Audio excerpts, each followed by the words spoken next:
Hey everyone, I'm Revealing Too Much, and I'm back with another Midnight Suns video that experience has taught me is probably going to matter a lot to a lot of people. Today, what we're going to talk about is cosmetics and how they work in Marvel's Midnight Suns.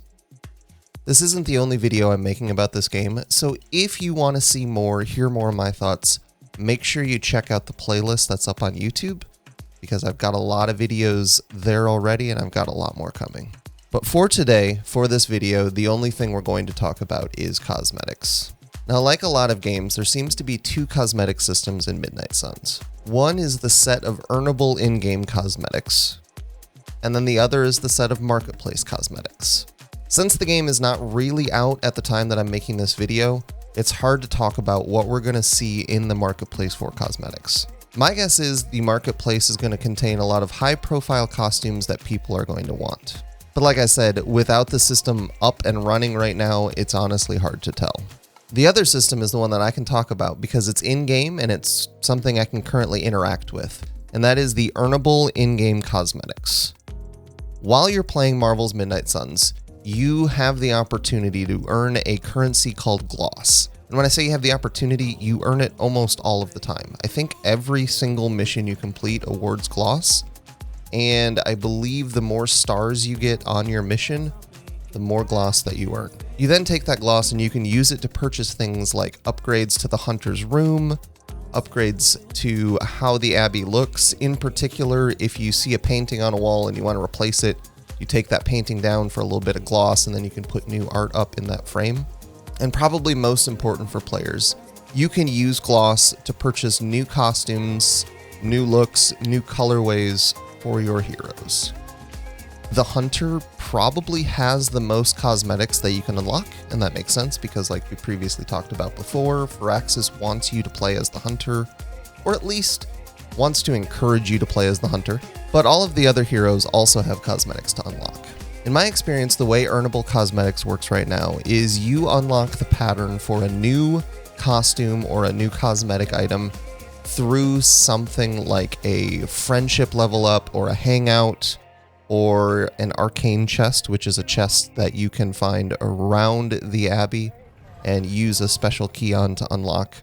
And then you go into that hero's customization options and you spend the gloss that you've earned. Like I said, you earn it from missions to unlock that costume or colorway or other cosmetic item. That's it, really. That's basically the system for getting new cosmetics for your heroes in Midnight Suns. You get the pattern, you spend the gloss that you earn from a mission, and then you can equip it. Every hero has at least some cosmetic items, and as far as I've experienced so far, you're going to earn more over time. I wouldn't expect that what you're seeing on my video are all of the unlockable cosmetics for heroes. This shouldn't be everything you can earn in-game, because I'm not very far in the story. As you progress, you should unlock more. I just wanted to give you an idea of what it was going to look like to unlock those cosmetics. Okay, now that we've talked about how the cosmetic system works, I want to talk a little bit about how I think it's going to make people feel. I think that there are going to be a lot of costumes that people are going to want to see on their favorite heroes that, at least so far, I haven't seen. In my experience, from everybody I've interacted with on the internet, it seems like cosmetics are an incredibly important thing to players in their video game, and especially in a superhero video game where it's characters that people have known for many, many years and who've had many different costume styles.